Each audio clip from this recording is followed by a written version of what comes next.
Hello guys, তোমরা সবাই কেমন আছো? আমি তো খুব ভালো আছি। তো আজকে তোমাদের সাথে আমি একটা নতুন স্টাইলে ডিম টোস্ট রেসিপি শেয়ার করব।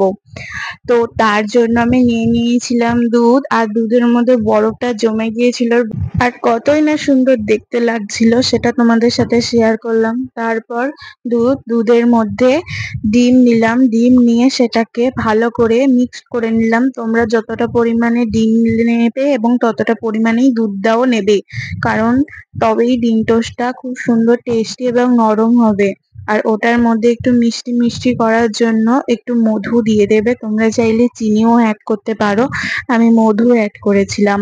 করে তারপরে ওটাকে গুলিয়ে নিতে হবে, অনেকক্ষণ ধরে ফেটাবে যাতে জিনিসটা খুব ভালোভাবে খুব ঘন হয়ে যায়। তো তারপর তোমরা দেখতে পাচ্ছ এই ব্যাটারটা কতটা মোটা হয়ে গিয়েছে। তো এটার পরে আমি পিস পিস করে পাউরুটিটাকে কেটে নিচ্ছি স্যান্ডউইচ স্টাইলে। তারপর কেটে নিয়ে এটাকে একটা একটা করে ডিম এবং দুধের ব্যাটারের মধ্যে দেবো, দিয়ে চাটু গরম বসিয়ে তার মধ্যে একটা একটা করে এখানে আমি ডিম টোস্ট গুলোও দিয়ে দিচ্ছি। আর তোমরা না আমার মতন চাটুতে এতটা তেল দিয়ে দেবে না, একবারে একটু অল্প অল্প করে দিয়ে করবে।